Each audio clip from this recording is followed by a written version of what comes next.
Darren Sol, welcome to the BX podcast. It's great to have you here, mate.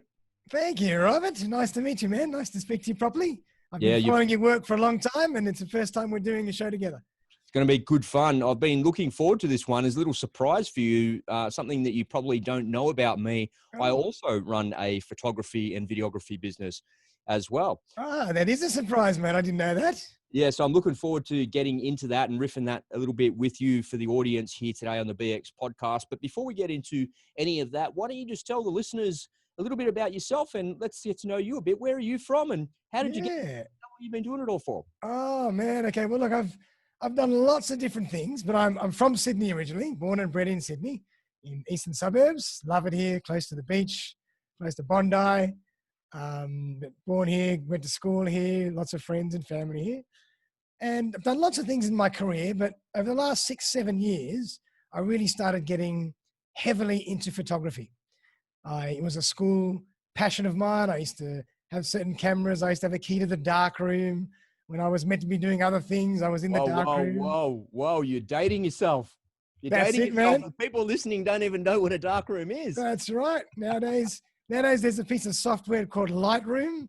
We go. It's the opposite. It's the opposite now. The old days, we had the dark room. There we go. And we have to play with the chemicals and do everything in the dark and, all that kind of stuff. And I love that. And I kind of just left it, went to do some studying and did different things. And then 6-7 years ago, I thought, you know what, I need a hobby. And I thought, you know what, I'm going to pick up photography again. So I went to JB Hi-Fi, bought a couple of cameras or a camera and a couple of lenses and just kit camera, very simple, Nikon, and started doing lots of courses and it just became an obsession. And I started doing more and more photography when I should have been doing other things. And then I realized this is something that I have to do now because it's obviously something that really speaks to me. And I've been working as a photographer for 7-8 years. I do a lot of corporate events, private events, corporate headshots, marketing material, anything that involves people because I love people and I love people photography. Yeah, very nice, very nice. And did you have, before you got back into it, that was something that you said you needed a hobby to do. Did you have a creative outlet of any description? Yeah, that's a great question, man. I mean, my family's very creative. My dad was a singer, lead singer in a band. He was a guitarist. He taught me how to play. So I've always had a slightly creative outlet. My brother played the drums, and as a family together, we used to jam. My dad on the lead guitar, me on the rhythm guitar, my brother on the drums. We used to drive the neighbors crazy. They said, "Oh, the Saul family's at it again. Close the doors." But yeah, my creative outlet was always music, and I've always just been a creative thinker, and thinking in slightly different ways, and a lateral thinker, really. Yeah, very nice. So I know for me personally, I never really had a creative outlet before I discovered podcasting and doing this media thing. I'd done a fair bit of media in the past, not consistently, but just being featured in the media more than actually creating media myself. And just with the evolution of social media and the way business is working these days, it's something that I kind of was playing with a little bit like you. You sort of went and bought a camera, got a couple of lenses, did it, and I spend more time doing something that I should be spending time on other things that are really making money, but I wasn't, and I decided exactly the same thing to go all in on things. But, when I look back at my career and where I came from at school, I was really good at school as a straight A student. Nice. I never went to university, but there was no creative outlet at school for me. It was just old fashioned science, maths, English, that type of thing. And when you look at kind of where I came from high school and then the careers that I found myself in the military, it's no surprise that I ended up there because of where I came from in school. But then I wonder what would have happened if I had that creativity a bit earlier on in my life. It's an interesting sort of concept. Yeah, it is. But you know what? Something that I always say, and I know that you're an ex-military person, and something that I always say is I'm fascinated why strong entrepreneurs, a lot of ex-military and ex-athletes become very strong business people and strong entrepreneurs because they have a discipline.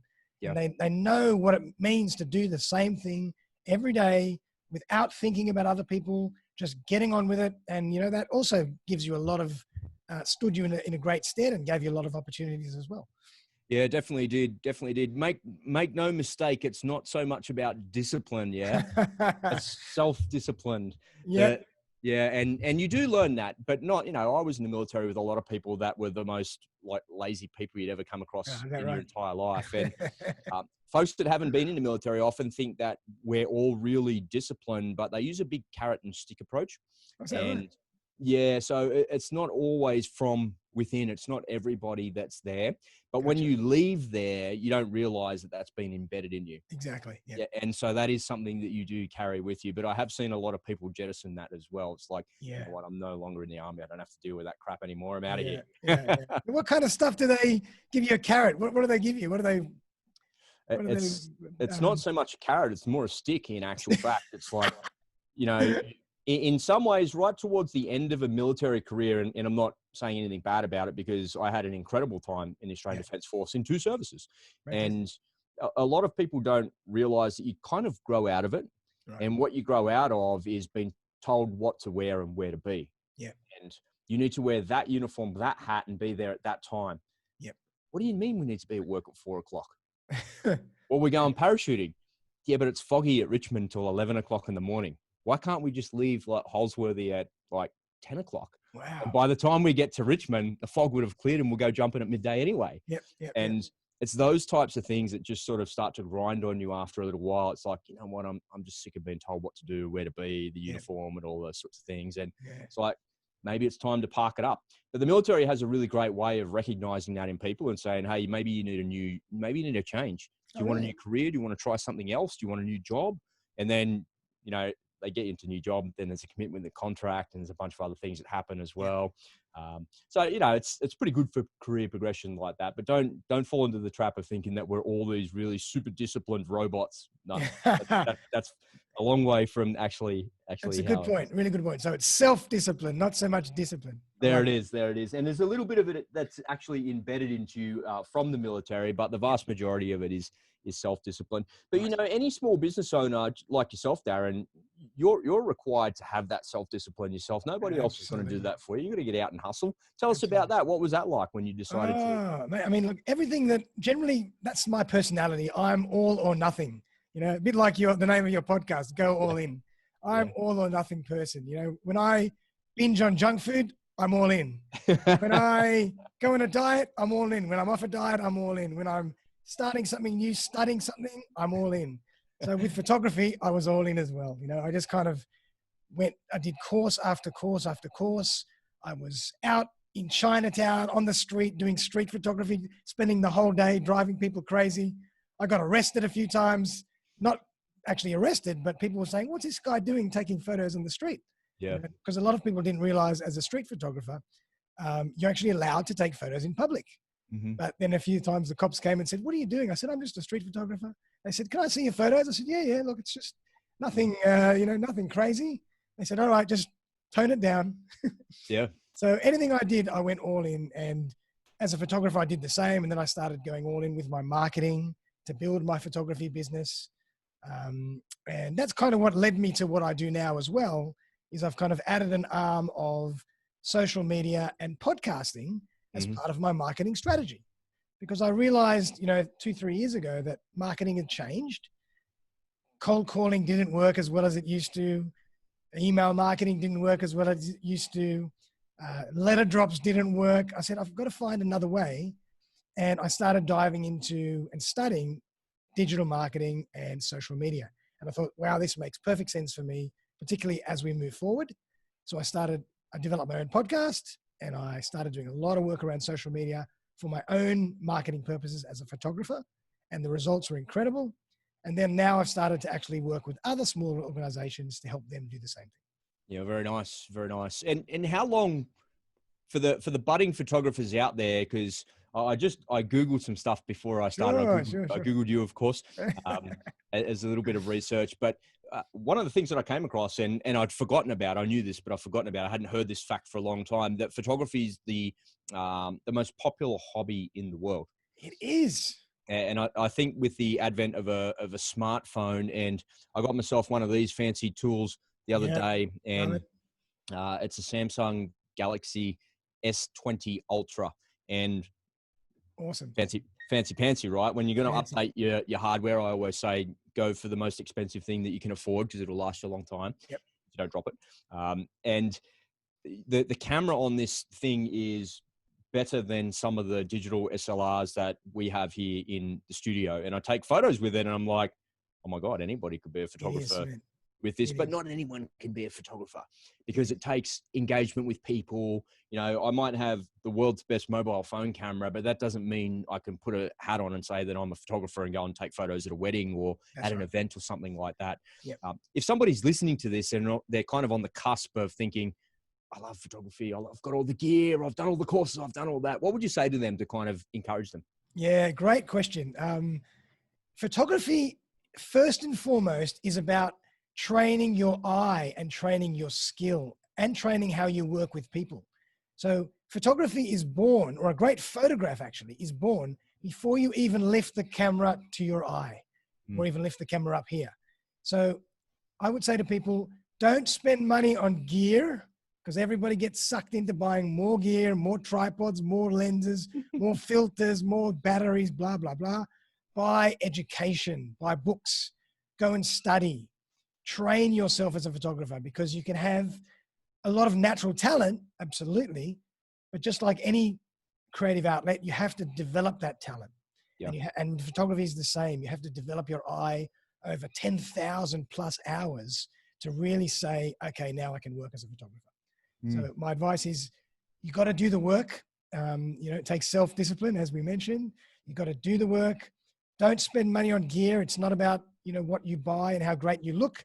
It's about your eye. And as you say, you can be an incredible photographer just with that if you trained your eye properly. Yeah. It's great. It's great advice. Photographers are equipment junkies. I remember, gosh, it must be close to 14 years ago now that we first had our first editor.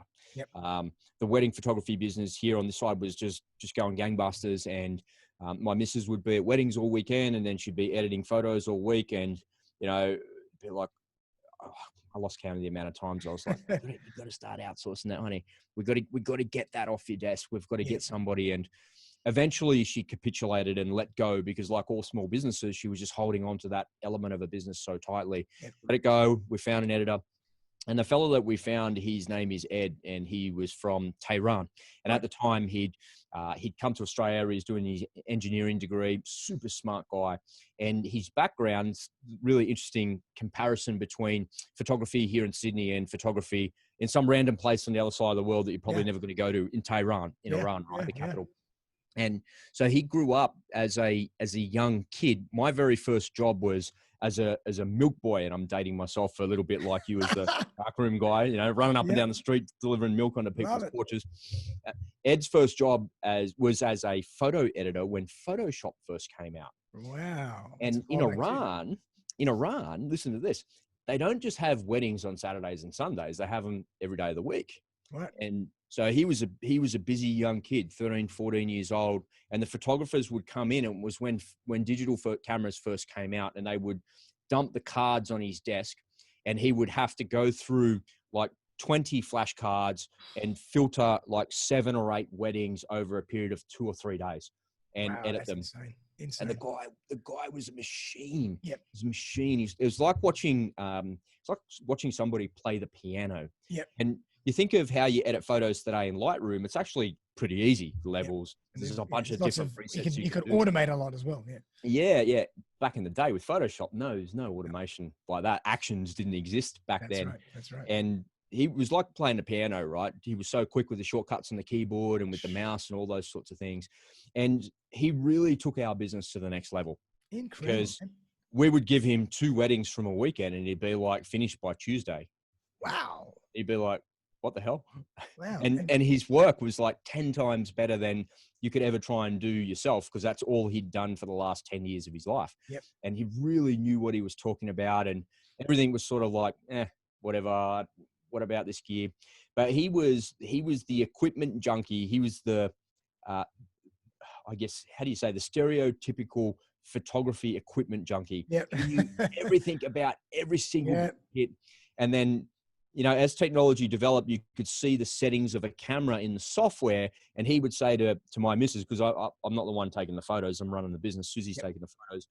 He would look at the photos and see the settings on the camera and go, why are you doing it like that? Do it like this. And he was actually training her how to set a camera up properly. Wow, incredible. She just didn't really know how to use the gear properly. What she knew was people. That's right. That's right. She knew how to take good photos of people. But over the years, I've seen Ed buy and sell gear, buy and swap gear, try this, try that, try this, and like we've lived the same gear for years. Our gear's like old, hasn't been replaced. I'm even using a secondhand, one of my greatest lenses, my 70 to 200 is a secondhand lens that I bought off another photographer, and it's just fine. I have only a few lenses. You don't need to go crazy. Yeah. It's an interesting thing, isn't it? I don't think there's a lot of industries out there that suck you in to equipment and to massive distraction like that, like photography can. Videography is another one as well, because videography and cameras and software and things like that can be really painful. I guess the thing that I'm trying to get out there and the lesson I'm trying to share with the audience there is that don't get sucked into that, and make sure at some point when you feel like you're ready to do that, let go of the business and start bringing some people in and start doing that to help you. Yeah. And that's a really good point, because as photographers, we are creative people and we want to retain creative control. So it's very hard for us to relinquish that control. Even me, to a point. I send off some stuff, but some stuff I have to do myself. But I'd love to talk to your wife about how she let go totally, because that's a tough one. I didn't give her a choice, yeah. I took the flashcards and gave them to Ed. Yeah, there you go. And so are you a photographer as well as your wife? Look, I guess just by osmosis, by exposure, I can take photos, right? If you came in the studio here and I put you on a stool, I could take really nice photos of you. First of all, because I've seen it done hundreds and hundreds of times, and the equipment is pretty good. The lights are right. But if you took me to a wedding and go, all right, you're up. Off you go. I can do videography pretty well at weddings. I've done that a few times, but you don't have to talk to anyone when you're the video guy. That's right. So it makes it really easy. You can stand off and kind of hide in the background. And I'm the B-roll guy too, by the way. I'm not nice. so really hide in the background. Nice. But no, I it's certainly something that it's something I have a deep interest in, and it's something that I have a passion for, the art of it. I just appreciate the art that it is. And that's what I'm saying. Like at school, I was never exposed to anything like that. And it's not till I was like in my late 30s, early 40s that I started to get exposed to those sorts of things where it's like, wow, I wish I had found this earlier in my life. It's kind of cool. Nice. Darren, tell me, how do you help your clients? Because I know how we help our clients as photographers on this side, but this is about you today, not about me or my business. But I'd be interested to hear how you help your clients. Awesome. So I kind of, as I mentioned, I do a number of different things. And because I've added a few different strings to my bow, I kind of brand myself as a bit of a multimedia specialist now. So my brand name is Suspended Animation, and I do things in three parts. I provide photography services, I provide podcasting, coaching and consulting like yourself, and I provide social media or digital marketing coaching and consulting as well. So I help my clients in three different ways, but they kind of all fit together as well, because with social media nowadays and digital, photography and images and graphics are so important as well. So my training as a photographer and how I work with images has kind of helped me to, it's kind of spilled into the creative side and the way that I engage people using digital marketing as well. So, but in terms of what I do, if I break it down, in this period anyway, I mean, now I had a lot of, some weddings, I had a lot of smaller events booked, but now in this COVID situation, obviously my events are all postponed and canceled. I do a lot of work as a headshot photographer and corporate collateral or marketing material. So if people want, an upgrade for their website, they need new photos of whatever they do, documentary style or posed, they need a headshot, they need group shots. I come in with my lighting gear and an assistant, and we get all that done. As far as building brand, I love to, one of my passions is marketing, and I love psychology. So I love working with how people interact and how people behave. And that's what kind of led me into marketing. And from a digital point of view, I love testing and playing with social media and seeing what works and what doesn't work. and I've got a real passion for helping people and organizations build their brand using social media. And I bring podcasting into that because for me, a podcast is just another pillar in a wider social media marketing content strategy. You know, as you know, a podcast is such an incredible way to bring content, fresh content to your audience all the time, bring awareness about what you do in a subtle way, put yourself on a stage as a thought leader, but also collaborate with incredible guests, learn a lot, put them on a stage, and everybody wants to come on a podcast. So, you know, as I mentioned, 3 things really: photography, social media marketing, and podcasting. And I kind of brand myself as a bit of a multimedia guy these days. Yeah, very nice. I love it, mate. It's you're a man after my own heart. They're the same things that I do absolutely, as well. Man. So. Absolutely. Love it. And, you know, the more and more you get into the creative side, the more fun it is, the more you want to do more of it. You know, your brain just starts moving into that creative realm.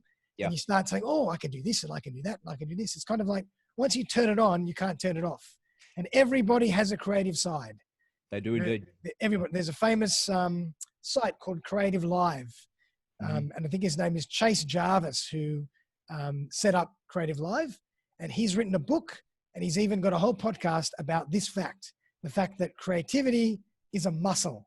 We all have it, but we just have to turn it on and develop it. You know, a lot of people say, oh, I'm not creative. I don't have a creative bone in my body. I don't believe that. Everybody, some people can cook. Some people can write. Some people can, I don't know, podcast something can podcast. Yeah. Some people can build with their hands. Everybody can do something creative.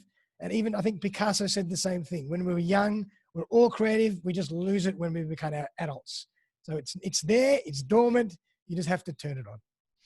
I wanted to ask you about that. It's a really good point because it's one of the points that I've got here in as a question for you today on the show was. It was related to creativity, and it's related to the creative nature of what you do as a photographer and as a content creator. Right. I know for me in the photography business on this side, I don't really suffer from what I'm about to ask you because I'm not dealing with the clients so much. I deal with them from a sales perspective and an after sales perspective. Yep. The actual execution of the photography in the business, that's always handled by a member of my team. From a podcasting perspective and from a digital marketing perspective, it is something that I suffer from. And I really believe that you're so unbelievably right when you say that creativity is within all of us. Absolutely. And it's a skill that you've got to tweak and you develop and you build it. And I feel like it's a little bit of mojo in there as well. Yep. Like some days is a little, I got a bit more mojo. Yeah. Some days you're on fire and some days it's just not right. Doesn't work that day. The way I say it is you've got to bring, as an entrepreneur, as a business owner, you've got to bring the juice. Yep. Because when you're juiceful, you're useful. Useless, you're useless, baby. I like that. I like it. It's a funny analogy, right? They're funny words. It's funny use of alliteration in words and things like that. And, you know, I've suffered recently, it's probably about September, October last year, where I lost my mojo a bit. Yep. Where I was just like, you know what, this podcasting thing is like wearing me down, like all these people, and I'm not that interested in what they've got to say. All their stories seem to blend into one. Yep. And I thought maybe I just need a break. Maybe I just take a break from it. Maybe I need a holiday. Maybe I need just some distance from it to kind of fill your cup back up or something like that. Reinvigorate a little. Yeah. Has that happened to you along your creative career, as you say? Yeah. Like with me, what happens generally is when I do something, as I mentioned, I'm all in. And then if it ever starts to kind of move to a point where it's losing traction, I usually just find something else to jump into. Yeah. It's like playing Frogger, you know? I'm always jumping to the next thing. And then I'll bring it when I'm a bit refreshed and reinvigorated, I'll come back to it. That's generally how I kind of play. I'll say, oh, that's interesting. Let's jump into that. And then my brain finds something else to dive into. And then I'll bring that back in again. And then I might bring them all together. I kind of constantly playing with different things to different degrees. Yeah, it's really important that you have that, isn't it? Yeah. And I think part of a mistake people could make there is being distracted by things that are not related to your business. Yeah. And hey, this shiny new idea over here, or this shiny new toy over there. That's a really hard thing to pull back as a business guy, as an entrepreneur as well, right? Definitely. I think like there's a lot to be said about that as well. Like you got to do what you love, but you also have to make sure it's viable. I mean, if if you're going to do something that is, only with a market of one little % of the world might use that service, unless you become incredibly specialized and incredibly famous, you're not really going to be able to make a living. So you got to do what you love to do and what you're good at, but you're also got to make sure that it's viable as a business. Yeah. I think that's so important as well. Definitely. Tell me, I just want to shift gears a little bit into the marketing side of it a bit, because one of the common things that I see just interviewing people throughout the BX network and talking to smaller businesses is one of the challenges that they face, the common challenge that they face is, oh my God, social media, it's so hard. It's such a time sap. It doesn't work. I boosted a post and it didn't work. All these sorts of dramas. Love it. And there's 1,000 things that I could say to that, to help people and to solve those problems. But again, this is about you today. I'm interested in your views on marketing. How have you seen marketing change, particularly digital marketing, over the last 3 or 4 years? Oh man, when I look every day right now, digital marketing and social media is on absolute fire, in particularly because of the coronavirus. Yeah. Everybody's, we're all trying to market ourselves. We all need more business. We all need more brand. Some of our businesses have pivoted a little. So even another reason to remarket and reestablish brand. So I see so many of my peers from all sorts of areas on social media, particularly LinkedIn, Facebook and Instagram, and some podcasting constantly. But I must say that not everybody does it as well as they can do it. And the reason a lot of people just fall into the trap of thinking that social media marketing is all just about promotion. But it's not. Social media marketing it's an incredible platform to reach your audience, but you have to engage your audience. If you just sell, or give people something that they've already heard or they've heard 10 times before they don't want to hear, they're going to get bored really quickly. And this is where the creativity comes in. You have to be really creative in how you keep putting out your messaging and your content in a million different forms, whether it's written, audio, graphic, video, and do it in long form content, short form content, and keep on mixing it up so that every day your audience never gets bored. And at the same token, you're always trying to give people as much value as you can. You want to give people 80% of the time some stuff that's going to help them in their journey, not a promotional or a marketing piece of material for you. It's fine to sell. I mean, we're all making money. We're all trying to run a business, and everybody needs to know what we do. But if you can limit that to 20% of the time and 80% of the time, give people stuff that they need that can help them, you will increase your audience and increase your awareness about what you do and your brand tenfold, 100-fold. And I've seen it happen because I've been doing it for the last few years. Yeah, it's beautifully said. I think the thing for me that's changed on my side as I look at it, I had an agency for, it must have been 13, 14 years or something like that. Yep. And after I kind of discovered the podcasting thing, I decided to get out of the agency and keep all of my skills selfishly for myself. Sheepishly, I help people every now and then, just like pro bono, right? I don't really care about getting paid for it. I just share my knowledge. So I'm happy to share in this format, right? In the podcasting format, because I reach a lot of people. I think the mistake that people have made recently and the changes that I've seen in digital marketing recently are that everybody is doing the same types of things. 100%. And one of the things that you would have seen a lot, as well as the photographer and as the marketing person and podcaster as well, is that everybody's a coach. Yep. Oh, man. Coaching is one of the fastest growing industries in the world right now. Isn't it what, right? It might be the second most popular hobby in the world for people behind photography like that. That's right. And, I think coaches are extremely necessary people in the world. It's a very necessary profession. And, it's great. No man or woman is an island. You need help to get there. Absolutely. But one of the things that I've seen consistently done wrong through digital is that people think that they can just throw up a few posts in social media, get people to a website and get the engagement there. 100%. But it rarely plays out like that. And so I wanted to share with the audience today and maybe share with you as well and get your thoughts on it is at the end of the day, social media is all about engagement and about traffic. Yep. And how can you get people to engage with the content that you've got? And ideally the engagement means clicking away from social media, getting them to your website, onto your email list and inside of your ecosystem over there. Exactly. So my view is that it needs to be fast, whatever traffic strategies you're using, whether they're social media or paid strategies, it needs to be fast, scalable, consistent, and independent as well. Yep. And one really big error that I see people make is that they go all in, if you could go all in too much on one thing. Yep. So I'm all in on Facebook, or I'm all in on Instagram, or I'm all in on YouTube, or whatever that might be. If you're not independent of that platform and you lose your ad account or your profile gets shut down, you're just without a business. And you need a bit of diversification in there as well. And that's where the overwhelm seems to come from. I think people intuitively understand that they need to be omnipresent across all of those platforms, but they also don't want to be a slave to one platform, particularly if they get canceled or barred like that as well. So the other thing that I've seen change, and the thing that I see probably 98% of people that ask me, that engage with me, and again, I'm happy to share here on the BX podcast and with you as well, is people don't know how to run their retargeting strategies properly. Yep. And they're really missing that paid element of retargeting and building big, large retargeting pools. And part of the problem is that it costs money to get people to your website, whether that's in an ad campaign or that's in some sort of social media where you've paid a photographer to take nice photos or do nice videos for you and you've got it out there. Okay, so I've got the traffic, I've got the traction.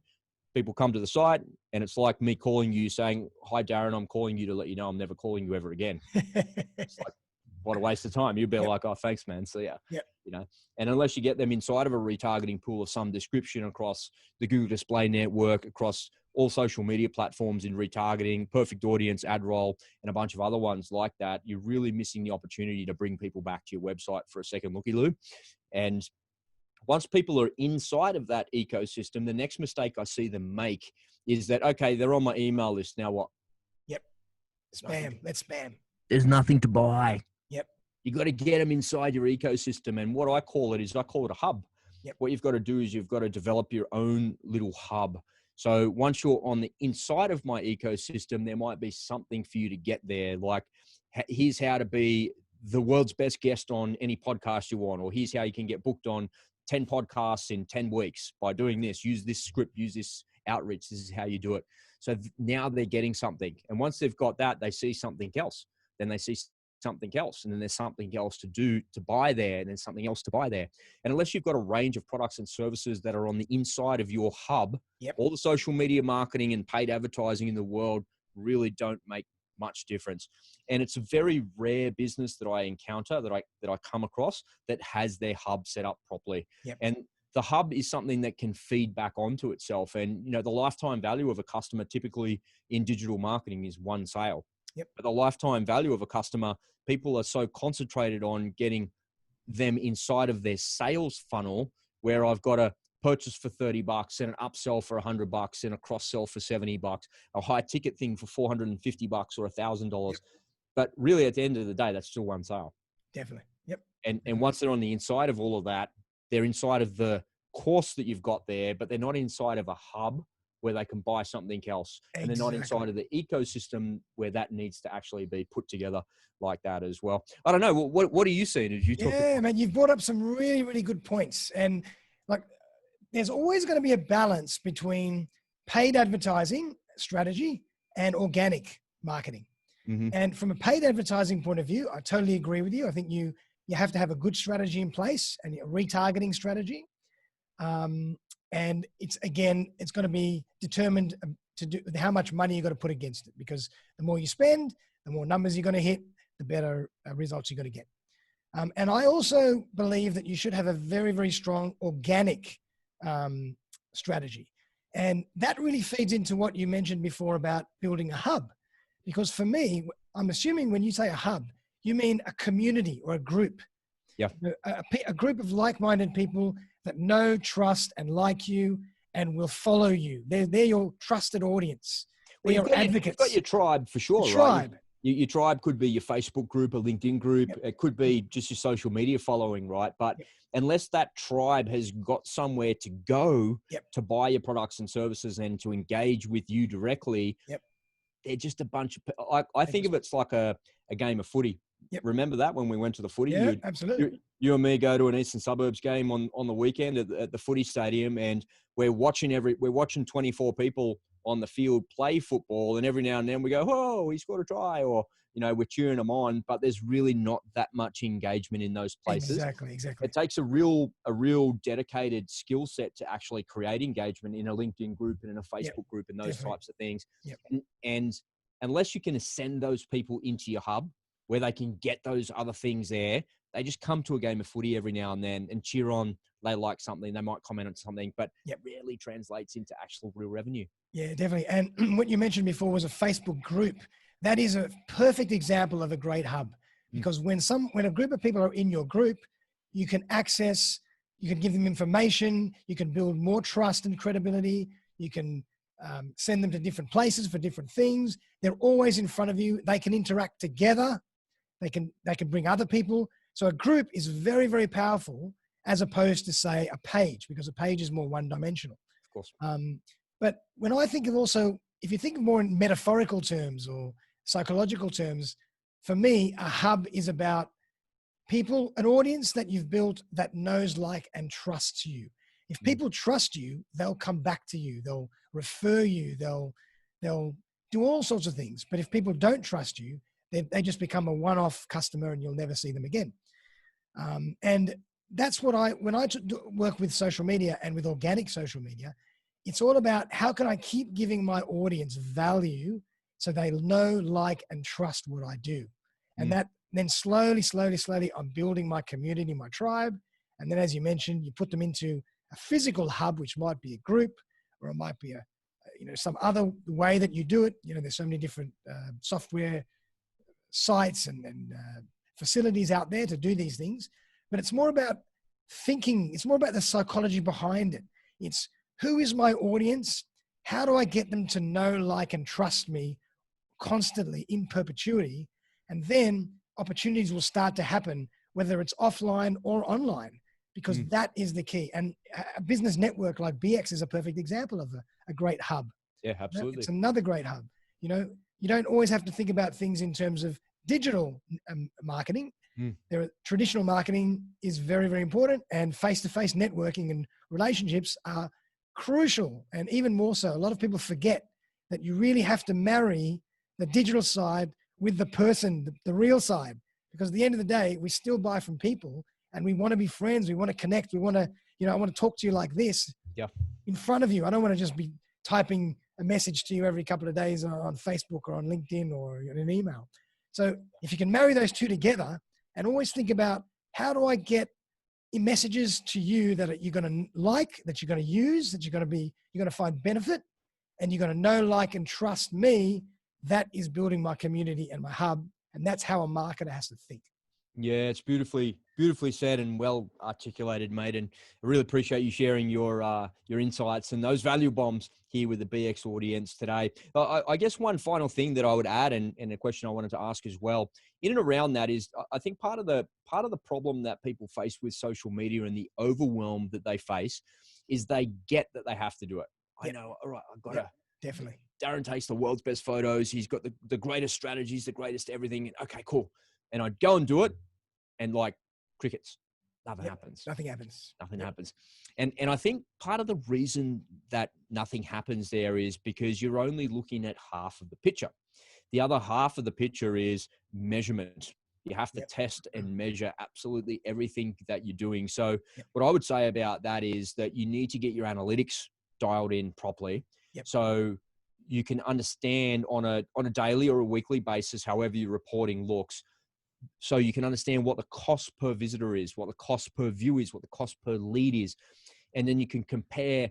I spent this time on this LinkedIn post. I've got these great LinkedIn videos that I do with text along the top and subtitles, and I'm paying somebody $50 to build every video, and I'm shooting it with the world's best equipment in a studio and all this sort of stuff. So that video cost me $150 to produce.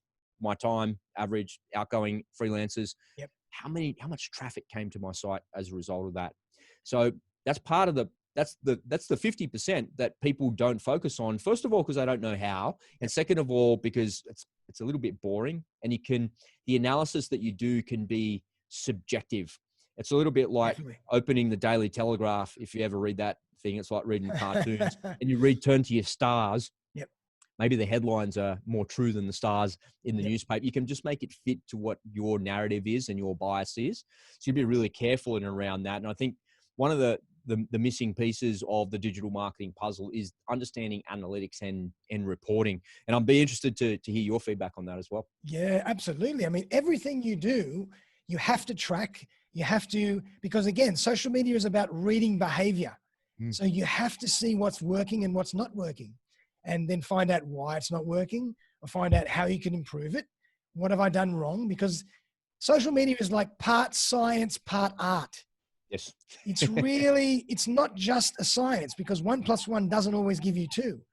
1 + 1 might give you 5. You have to know what's happening. And there's a little bit of there's subtlety to it. There's art to it. And you have to play, you have to get creative, you have to think.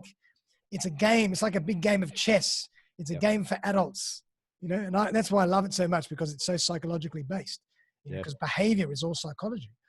But again, you're right. When it comes to paid advertising, you have to track everything. You have to know what's working and what's not. When it comes to not unpaid advertising on organic, you have to still look at how many views you're getting, how many people are interacting with your post, how many people are commenting, what are they saying? How are you responding? Are you helping to continue to build your tribe and build that hub? Is it working? Does your audience like this particular type of content over that particular type of content? So you're constantly assessing and changing. And I just want to add one thing. A lot of people, when it comes to social media marketing, forget about the last piece of the puzzle, and that is persistence and patience.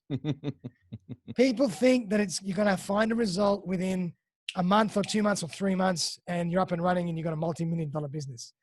No chance. You have to do the work. You have to become good at your craft. You have to analyze, as we say. You have to get better. You have to get more creative. You have to get better as an executor on social media. And then you have to keep doing it every single day. And you have to be patient and let the results happen when they're going to happen. And it might take 6 months. It might take a year. You might still get, and you should get, little indicators along the way to say that this is working. Say, great, all of a sudden I used to put out my posts and only 2 people liked them. Now I'm getting 10 people like them, and I'm getting 500 views as opposed to 200 views. So something's happening. My audience is engaging with me. That's all you need. And every now and again you get a quote or a comment to say, Darren, I really liked your stuff, or Robert, I really liked that post. Keep it up. And then you're getting through to people. But you have to be patient, because it's a strategy. Like, digital marketing is a strategy just like any other business strategy. It's not, let's just put up a post. It's lunchtime. I'm waiting for the bus. I've got nothing else to do. Let's just put up a photo and say something funny and say, there's my digital marketing for the day. Yeah, That's it's random. rubbish. It's random at best for people. Nothing. You've got to think about this as a really serious digital marketing strategy and execute to perfection as best you can every single day, and then be patient, and the results will happen. They have no choice but to happen, but you've got to stick it out. Totally. Couldn't agree more on the organic side. And everybody wants a quick solution. Everybody's always in a hurry, and paid advertising is a solution. But it's a rare person that will stick their hand in their pocket for $10,000 and roll the dice and see. And in my experience, I would never engage with somebody or work with somebody that never had their back end squared away or their mindset right before they were going to do that anyway. Definitely. All the money in the world doesn't make any difference unless I see people who make the mistake, if only I had $5,000 to spend on advertising, I could make this work. It's like, actually, no, man. Maybe if you can go get your analytics dialed in properly, your retargeting audience is done first, and we can spend $50 at a time. Can you spend $50 this week? Yep. Yeah, we can. Definitely. All right, well, let's get that done first and then go for it. And unless you get your house in order and you've made your bed first, as Admiral William McRaven would say, you might have seen that speech on YouTube. It's kind of fun. Yep. Don't go with the paid advertising option. And if you're ready to do that, make sure it's fast, it's scalable, it's consistent, and you're independent of those platforms. They're the kind of litmus tests that I use with something like that. And as a rule of thumb, that generally doesn't include Facebook, Instagram, YouTube, or any other of those mainstream platforms. So you might be listening to this going, well, Rob, what is fast, scalable, measurable, independent from those platforms? People is the answer to that question. Definitely. So if you can work out how to get other people to engage with you, other influencer type marketing things, that will really help set your business alight. And you can then get measurable returns. Build your retargeting pools, get people inside of your hubs, inside of your ecosystems. And it's scalable, it's fast, it's measurable, and it's consistent as well. Absolutely. And Rob, I might just jump in and on that thought, because this is a really good time to give audience a little bit of insight into something.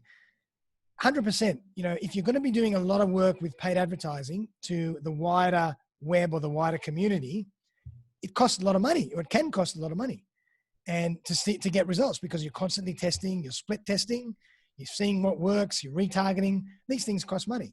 But a little insight, of a little hack that I think is really powerful for people is, as well as doing that, retarget or boost your posts to the people that like your page, because that might be a smaller community, but it's already your hub.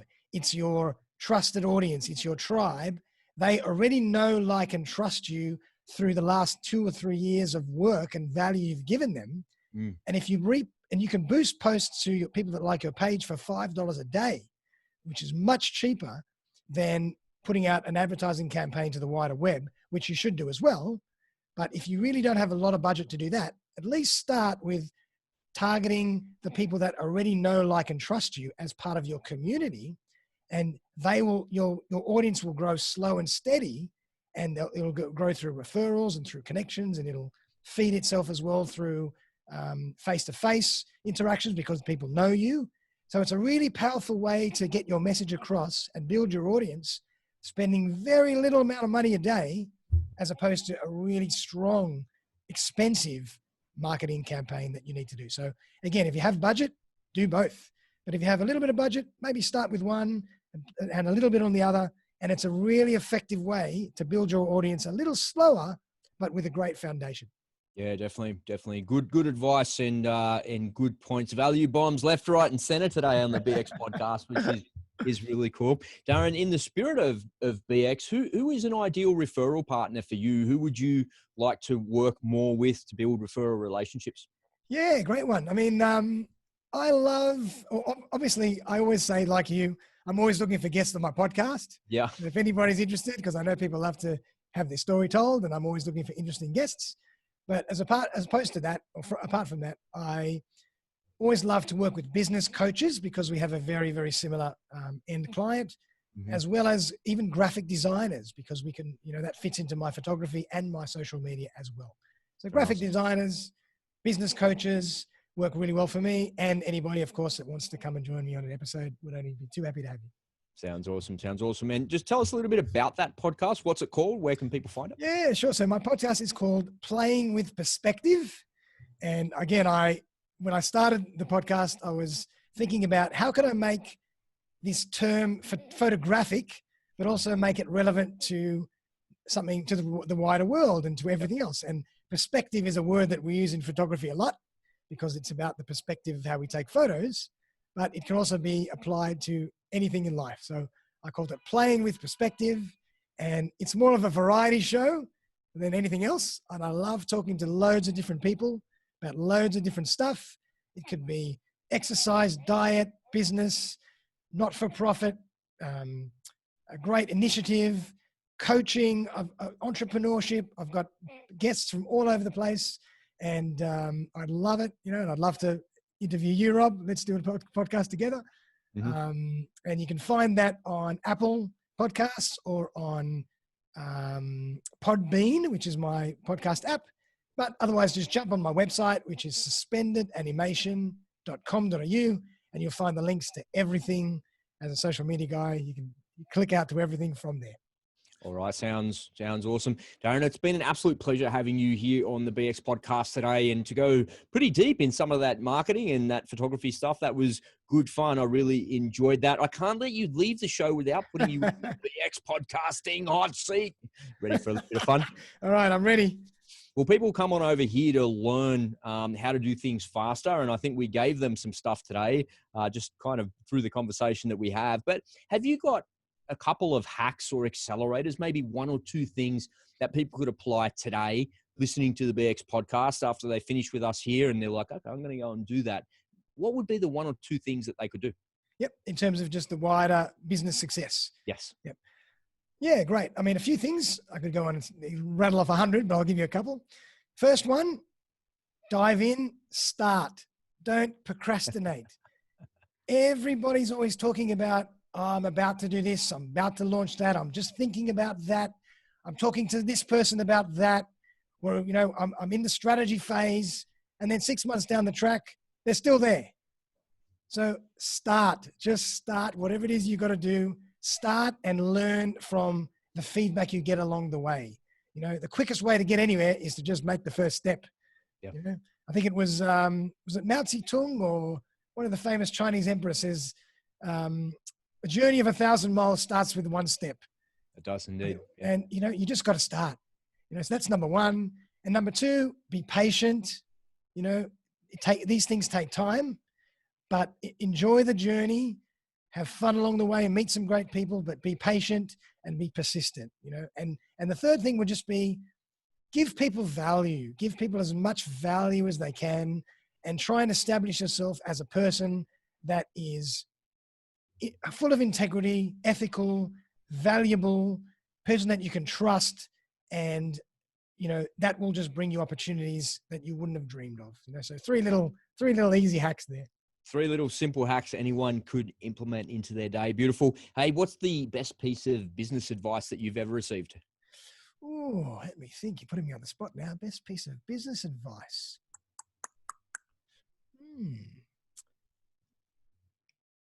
I would probably just say, keep your cost structure as low as you can, because You win in business if you do that. Oh yeah, particularly in these times, it's taught us that, if nothing else, you've got to keep your cost structure as low as you possibly can, and not take on more than you can chew, or more than you can, you know, maneuver very quickly out of. At the same time as doing the best you can to build your business. But I think your cost structure is really important, and a lot of people forget to really think about their cost structure. They think about how they can make money, but they have to remember, just keep an eye on your cost structure, because that's what's going to kill you in the end if things happen and, you know, your revenue starts to drop a little bit. Yeah, well said. Well said. What's a last one for a little hot seat here? What's a skill that you're working on now that you haven't quite mastered yet? Oh, let me think. I would say probably just my general pursuit of getting better and better with digital marketing and even podcasting. Mm-hmm. Just to continue to learn, to continue to grow. There's never, you know, you never know everything. You know, speaking to you today, I've just learned as much as I have speaking to lots of other people, because I've got your insight into things, and I'll take that into my mind and I'll think, oh yeah, how can I apply that to what I do? So it's really just continue to learn, continue to grow, continue to talk to people, and continue to practice and practice and practice. And it just builds, it's a never ending journey. You never become perfect. It's a never ending journey. You have to just keep on learning and learning from other people. Yeah, beautifully said. Well done. Well done. And again, just remind the audience for us today, if they want to connect with you, what's the best way to do that? Yeah, sure. So easy. Just go to my website, suspendedanimation.com.au, or you can jump on LinkedIn, and all the BX guys, you know, you can jump on the BX hub as well, or the BX website, and I'm on there. But you know, I wouldn't be too hard to find. Excellent. Too easy. And if you're listening to this podcast, just take a little peek at your phone, and all of the links to Darren's website and his socials are right there. So you're not going to have to go digging around in Google for you. They're right there. So nice and simple. Mate, thank you so much for coming on the BX podcast today. It's been an absolute pleasure to host you here and have a bit of fun, have a bit of a laugh, and talk about some deeply geeky, nerdy marketing stuff and photography. That was fun. Absolutely. Have you got a parting shot or some parting wisdom for us before we let you go today? Parting wisdom. Well, you're drawing out trying to get all the value out of me today. Let me think. Let me dig deep. Parting wisdom would just be, guys, every day, just get out there, learn from whatever you did the day before, and just keep going forward. And it's not, every day is not going to be fantastic. You're not going to get fantastic wins every day, but you plant those seeds every day. If you can just plant a few seeds, they'll start to grow, and opportunities will come from areas and directions that you never even saw coming. So you just got to keep going out there, keep doing it every day.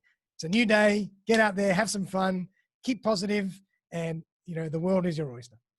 Beautifully said. Darren Salt, thank you so much for coming on the BX podcast. Been an absolute pleasure, mate. We look forward to speaking with you soon. It's bye for now. Thank you, Rob.